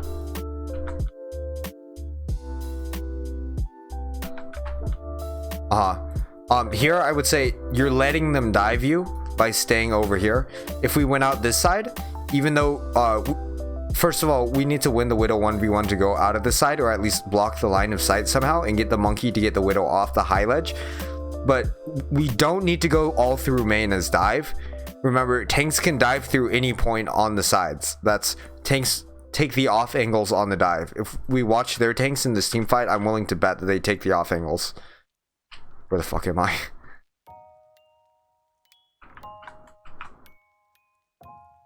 Yeah, so their ball is over here and then their monkey's over here. They just have more space to begin with, so they don't need to take the off angles right now to dive. Okay, so yeah, they're on off angles. Instead of them both being up here fighting and soft brawling, we have the monkey jumping in from over here and the ball diving from right there. So there's two different angles that they dive from. Rather than our diva staying in main and then monkey diving by himself. I think to solve this problem, that was a really nice play from the Sombra Translocator EMP. I mean Sombra Translocator off the pulse bomb. I'm gonna point that out. That was pretty cool. But to prevent forcing our diva into babysitting, we need to go out the other exit. Either go out the other exit or have the tank set up a dive and dive first. Like, screw our backline if we can kill their entire team. We have our DPS flank and go on the side and have 1, 2, 3 people in the back. 1, 2, 3 people diving. So we can have 3 people diving their backline, killing their Ana and Brig, and their Widow, while they have 3 people on our backline. So it's a 3 versus 3 skirmish. And I honestly think you guys win this because you have Baptiste and Brig, and they have Tracer, what's it called, Ball and Monkey. I think you win this just because you can hide from Tracer, and it's so hard for Tracer to like run into here.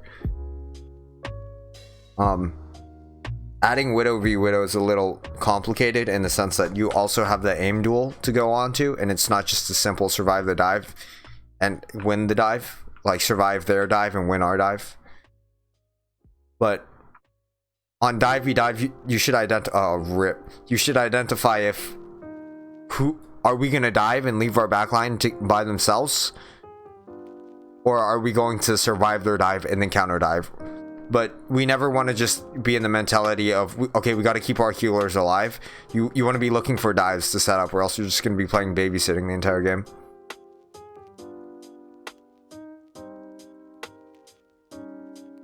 So I think this fight right here, we didn't set up a coordinated dive. There's people up top, Brig and what is that, Widowmaker? Our Monkey dives, Diva has no follow-up, and our DPS aren't there to follow up on that either. So they're diving the backline, and we should be diving their backline. Nano Ball can be easily negated by both Brig and Baptiste if they have their cooldowns.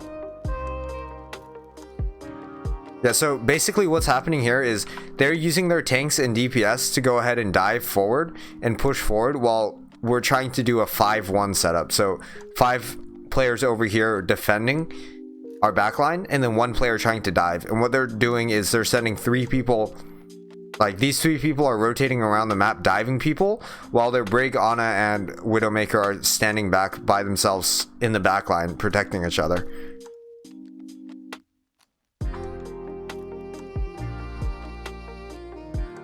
So we're basically splitting our forces in a way that doesn't provide value. Yeah, so you can see this is like a perfect example. Monkey, Tracer, and Ball are all out doing shit. And then the Widowmaker, Ana, and Brig are Brig's coming back from spawn, but they're all in safety.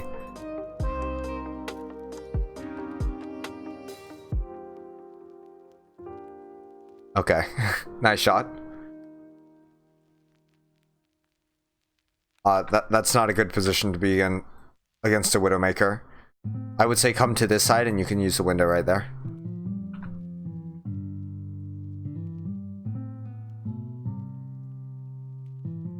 Just as a general rule, if you see they have a Widowmaker, just play the sidelines.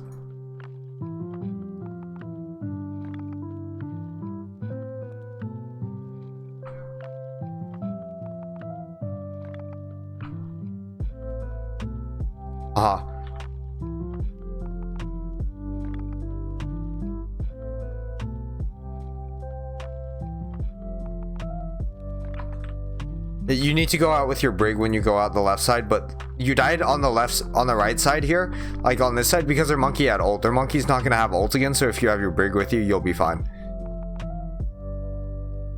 Can I go in the ceiling? Hell yeah. That's pretty cool. Sounds like they're in a cave, so. Good EMP. I can tell that you guys didn't call that out. You didn't execute it with like a countdown. Yeah, it was pretty obvious because the EMP was like out of nowhere. Or your team wasn't ready to. Yeah, your Monkey jumped back. If we counted down, your Monkey probably wouldn't have jumped back.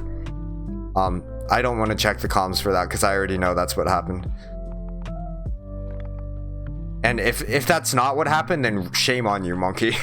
Yeah, shame on you for not saving your jump for the EMP. But I'm pretty sure we just didn't calm it well. Yeah. So, 2 things on helping you remedy like your team not helping you. 1, make sure you're the one in charge of setting up the ult. So like, for example, when you were McCree high nooning over here, you have to make sure your team is ready. So that's your job to make sure your team is ready, not their job to say, or it's partially their job, but you should be like babying your team and be like, I'm gonna high noon, are you ready to damage boost me? And baby them to help you with that ult, rather than expecting them to go ahead and help you with that ult. So when you have your EMP, you say, I have EMP, are you guys ready? And or at least just give them a countdown and say, I'm going to EMP, I'm going to EMP, 3, 2, 1, or I'm looking to EMP. And that goes for tanks also, but I think the tanks are, we don't have setup ultimates right now. Like, we don't have Zarya Grav for a straight win condition. But still, for anyone who has an ult that needs teamwork, like, for example, Brig ult doesn't really need teamwork. That's a defensive ult that you use off of their decisions. But if we need like a Diva Bomb to flush them out, say, I'm going to Diva Bomb, let's get ready to flush them out. And if you Diva Bomb in this room and they come running out and your team's not ready, it's partially their fault, but you should have made sure that your team was ready to punish them. Or you need to make sure that your team is ready to go in off your EMP, or you need to make sure your team is ready to go in off your high noon. So let's just keep on watching this. And then ult tracking before the fight, so you know that during the fight, during mid fight, you're gonna get the EMP ready. That'll help.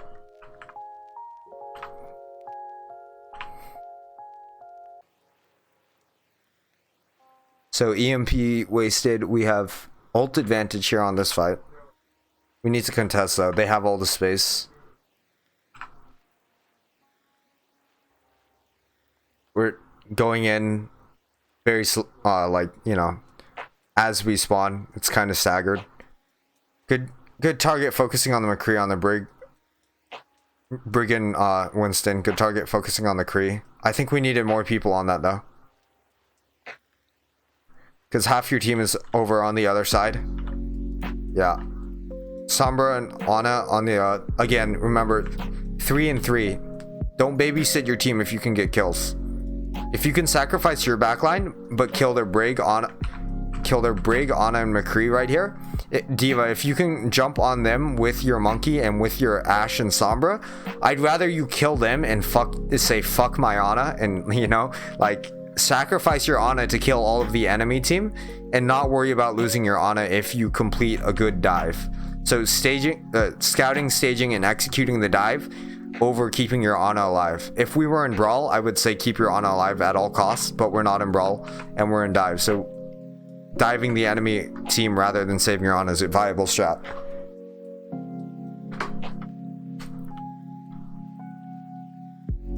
Okay, so you Diva Bomb up top. Oh, that kind of sucks. You probably meant to throw it down, huh? Instead of onto the chandelier. So that was just a small micro misplay. You learn from that one on your own. Yeah.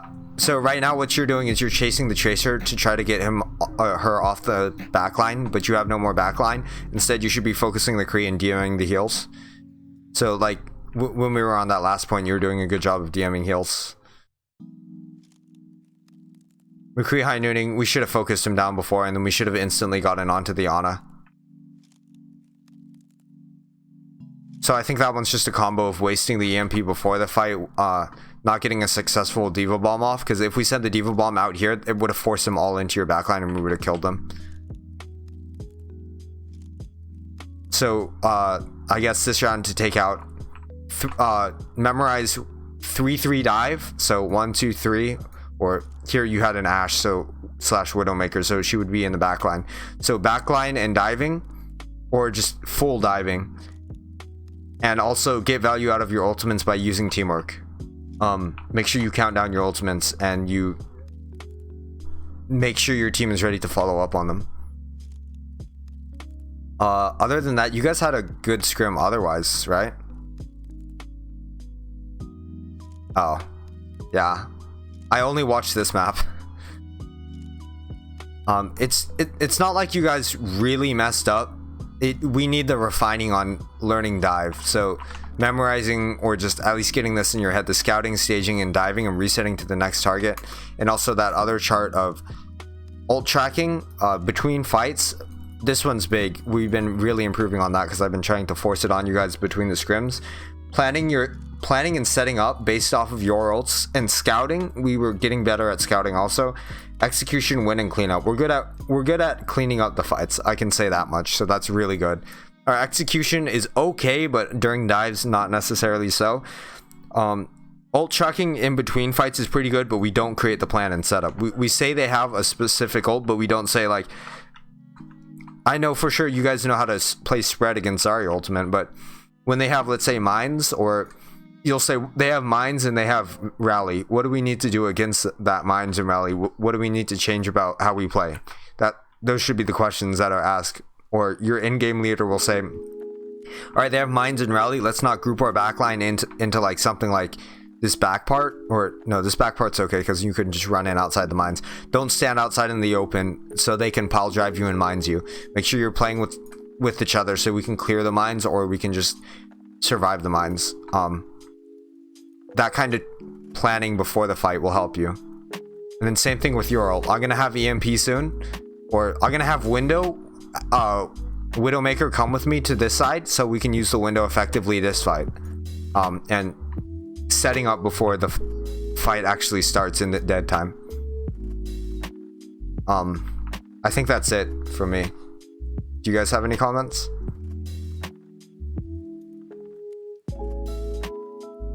All right, yeah, we went pretty overtime on this one, huh?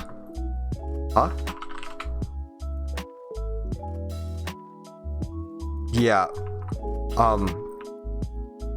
Also, or just for next time, if there's like a definite thing that you guys can work on, identify which comp that you're playing, what it's weak to and what it's strong to, and then that'll help you form your plan. For example, if you're playing Brawl, you take the path of least resistance, so all the way on the sides, instead of going through choke. And if they're playing spam, make sure that you go on the sides and take the least amount of sight lines to them. If you're playing dive, get your tanks on the side ready to dive and do the plan and setup. If you're playing spam, make sure you take the most angles onto the enemies. That's like my overall advice for today. But other than that, I think I'm good. I don't have anything more to say.